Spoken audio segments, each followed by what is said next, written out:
10 juta Walaupun itu mereka menurut saya katakan, terlalu sedikit. Kalau misalnya Tuan Guru ya terlalu. ditawari 100 juta gitu, mau kembali ke Kristen. Halo Melekem, selamat datang kembali di channel ini. Balik lagi dengan saya Luis ya. Kita akan bahas tentang permualafan. Jadi ada satu mualaf namanya Dance Mumek. Dia bikin-bikin sensasi terus dan kali ini dia mengatakan bahwa dirinya ditawarin 10 juta cuy. Untuk bisa balik lagi ke Kristen. Ya saya sih bingung juga kenapa bisa dihargain semurah itu. Cuman 10 juta.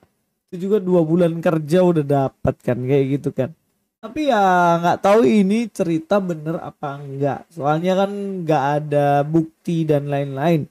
Seandainya dia bisa membuktikan percakapan, rekaman dan lain-lain, ya pasti makin keren kan. Cuman nggak ada.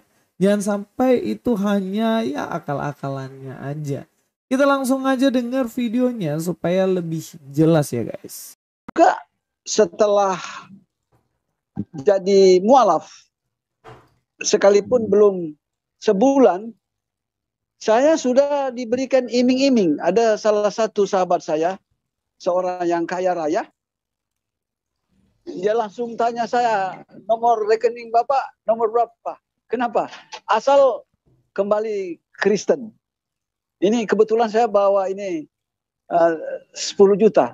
Sekarang saya transferkan. Tolong masuk Kristen kembali. Ya kira-kira seperti itulah iming-imingnya. Tapi modus kayak gini sebenarnya udah banyak banget mualaf-mualaf itu sampaikan ya. Coba metode ini.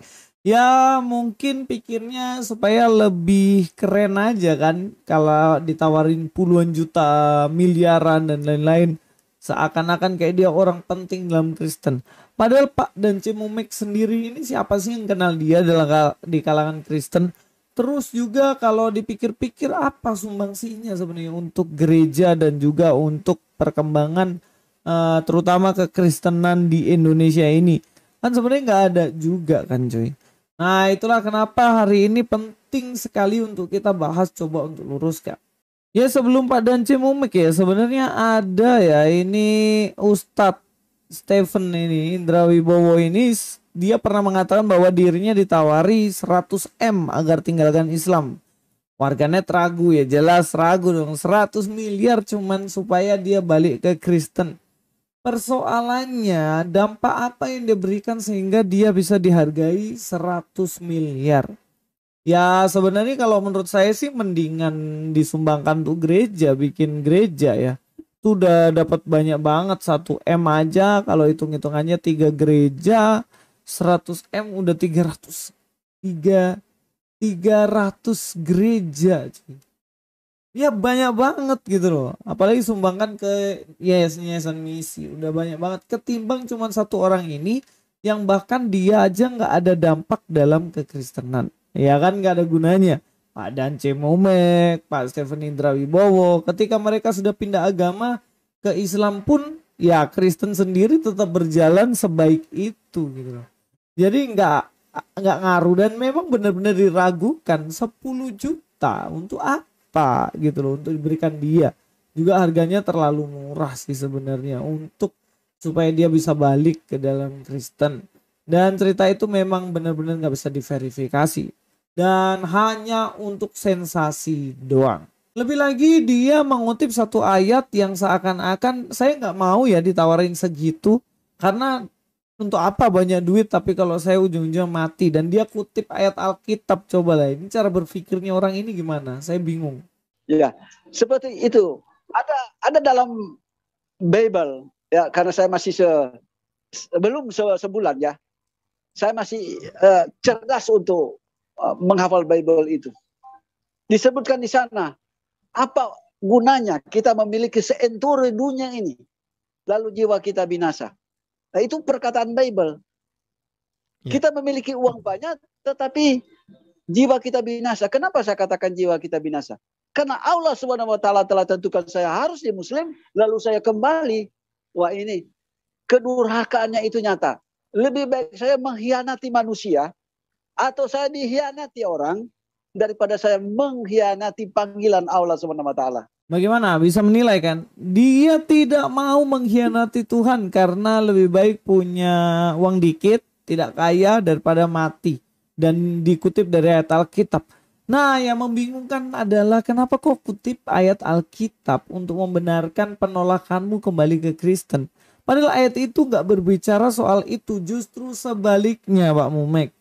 Ya kalau dibilang Anda pendeta zaman dulu, ini pendeta dari mana? Cobalah kita bahas ya. Ya ini adalah ayat yang dikutip oleh Pak Mumek sendiri dalam Matius 16:24 ayat 29. Lalu Yesus berkata kepada murid-muridnya, setiap orang yang mau mengikut aku ya harus menyangkal dirinya, memikul salibnya dan mengikut aku. Intinya seseorang yang mengikut Yesus ya dia harus berani pikul salib. Memikul salib yang artinya setia menerima penderitaan. Dan kemudian karena barang siapa mau menyelamatkan nyawanya, ia akan kehilangan nyawanya. Tetapi barang siapa kehilangan nyawanya karena aku, ia akan memperolehnya. Apa gunanya seorang memperoleh seluruh dunia tetapi kehilangan nyawanya? Dan apakah yang dapat diberikannya sebagai ganti nyawanya? Jadi konteks ayat ini berbicara mengenai seseorang itu jika dia tak memiliki dunia ini tapi tidak memiliki Yesus Kristus, ya nggak ada gunanya karena dia pasti akan dihukum di neraka. Dia berbicara mengenai barang siapa yang meninggalkan Yesus demi iming-iming dan lain hal, maka dia akan mendapat hukuman. Nah ini sama Pak Mumek dibalik. Seseorang ditawarin untuk jadi Kristen mengikut Yesus, dia bilang saya nggak mau karena saya ini ngapain punya seharta dunia kalau ujung-ujungnya saya mati. Dibalik guys sama dia. Inilah ciri-ciri antikris, membalik tulisan-tulisan atau perkataan statement dari Yesus. Kalau Yesus bilang barang siapa setia padaku dan barang siapa yang mengkhianati akan dihukum. Barang siapa mengikuti dan setia pasti akan beroleh hidup kekal. Itu perkataan Yesus. Tapi dibalik sama Pak Mumek ini, barang siapa yang meninggalkan Yesus ya dia pasti akan menerima upahnya. Mereka yang meninggalkan dan mau ikut Yesus maka dia akan mati. Dibalik sama Pak Mumek. Dan memang ini adalah ciri-ciri penyesat yang kita sendiri tidak boleh mempercayainya. Dan bahaya sekali kalau sudah kayak gitu dipleset-plesetin ayatnya. Selain itu yang ketiga, Pak Mumek sendiri dia mengatakan bahwa ketika dia sudah saat ini di Islam, dia memperoleh jaminan keselamatan. Dia nggak mau ke Kristen, takut jaminan keselamatannya hilang begitu. Nah ini ayat-ayat yang diputar balik oleh Bapak ini melalui Bible. Padahal dalam Alkitab sendiri dikatakan bagaimana keselamatan itu pasti, bukan mudah-mudahan, pasti dimaterai oleh Roh Kudus. 10 juta itu tetap sebagai muslim. ya 10 juta itu menurut saya terlalu sedikit. Kalau misalnya Tuan Guru ditawari 100 juta gitu, mau kembali ke Kristen? Tidak mau. Karena ya. 100 juta itu tidak sebanding dengan keselamatan yang Allah SWT berikan atau janjikan kepada kita. Kalau 10 miliar Tuan Guru, masih ada sebanding kira-kira? 10 miliar. Berarti saya telah mengkhianati panggilan. Ya. Kita mendapatkan 10 miliar, lalu kita sakit setiap hari, ataupun jiwa kita putus. Apa gunanya 10 miliar itu? Masya Allah. Sebaiknya susah, menderita seperti sekarang ini, tetapi sehat. Ya. Sampai sekarang saya sehat. Terus terang Pak Ustadz, saya tidak pernah sakit. Ya, dari beberapa statementnya itu absurd ya, aneh dan gak masuk akal. Ya, yang pertama adalah ya dikasih 100 juta ya gak sebanding dengan dirinya. Bahkan 10 miliar juga gak sebanding dengan dirinya. Karena di agama yang sekarang ada jaminan keselamatan. Itu yang saya bilang bagaimana jaminan keselamatan justru di dalam Kristen itu dijamin banget. Coba perhatikan bagian ini. Supaya kami yang sebelumnya telah menaruh harapan pada Kristus boleh menjadi puji-pujian bagi kemuliaannya. Di dalam dia kamu juga. Karena kamu telah mendengar firman kebenaran. Yaitu Injil keselamatanmu. Di dalam dia kamu juga ketika kamu percaya dimeteraikan dengan Roh Kudus. Yang dijanjikannya itu dan Roh Kudus itu adalah jaminan bagian kita. Sampai kita memperoleh seluruhnya. yaitu penebusan yang dijadikan kita milik Allah untuk memuji kemuliaannya. Jadi di sini ada jaminan kekal yang diberikan, justru dipastikan oleh Roh Kudus. Jadi kita tidak mudah-mudahan selamat, tapi sudah pasti selamat. Dan ini tentunya tidak sebanding kalau Anda ditawarkan 10 juta kemudian Anda keluar dari Kristen gitu loh Pak. Jadi yang dibalik-balik Pak. Jangan kutip ayat Alkitab kemudian dibalik-balik. Dan yang terakhir dia mengatakan bagaimana 10 juta itu gak sebanding, karena percuma dapat 10 miliar, maksudnya 10 miliar tapi sakit-sakitan karena dia di agamanya yang sekarang tidak pernah sakit. Pak, mengenai sakit dan tidak sakit, mau Kristen mau Islam tetap akan mengalami namanya sakit dan mati. Coba lihat ustadz-ustadz, banyak yang meninggal. Pendeta-pendeta banyak yang meninggal juga gitu. Jadi kalau alasan Anda tetap di agama Anda karena Anda nggak pernah sakit, tunggu. Nanti kalau sakit saya mau lihat apakah Bapak masih punya prinsip seperti itu. Semua manusia pasti akan sakit. Tapi dalam Kristen, dalam pengikut Kristus ada keselamatan yang dipastikan. Pasti. Bukan mudah-mudahan. Oke? Oke, itu aja dari saya. Nah, saudara-saudara, itulah dia video yang baru saja kita simak cuplikan tadi. Saya begitu heran ya saudara-saudara, bahwa semakin dikatakan akhir zaman ini, semakin banyak saya lihat penyesat-penyesat ya.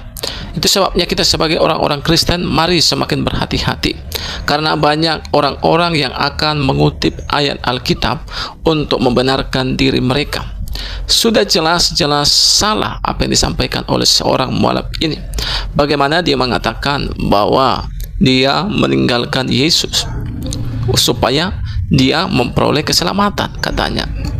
Ya, padahal saudara, di Alkitab jelas dikatakan bahwa setiap orang yang mengikut Yesus, mereka itu pasti tidak akan binasa. Di dunia ini mereka akan memperoleh 100 lipat kali ganda, dan di dunia yang akan datang mereka akan mendapatkan surga yang kekal. Itu yang dikatakan oleh Tuhan Yesus. Bahkan Tuhan Yesus tidak suka kepada orang-orang yang murtad meninggalkan Dia, sebab upahnya adalah kebinasaan. Karena firman Tuhan mengatakan di luar Yesus adalah kebinasaan, tetapi dalam Yesus adalah kepastian keselamatan. Ya saudara-saudara, jadi sangat kasihan ya seorang mualaf ini. Dia meninggi-ninggikan dirinya, dia mau mengutip ayat Alkitab untuk membenarkan dirinya, untuk membenarkan agamanya yang dipercayainya hingga pada hari ini. Itu sebabnya Paulus mengatakan upah dari yang mereka lakukan adalah kebinasaan. Sebenarnya kita sebagai orang-orang Kristen kasihan ya melihat mereka. Kita hanya bisa berdoa kiranya orang-orang seperti ini segera kembali kepada Yesus Kristus dan mengenal Yesus Kristus. Siapa itu Yesus? Yesus itu adalah satu-satunya kepastian keselamatan. Yesus itu adalah harta yang terpendam, yang dicari-cari oleh orang banyak. Apabila mereka menemukannya, maka mereka akan menjual semua yang ada padanya. Begitu berharganya Yesus Kristus. Sebab Dialah keselamatan, Dialah hidup yang kekal, Dialah kebenaran, bahkan Dialah Allah yang benar dan Tuhan yang benar. Terima kasih teman-teman.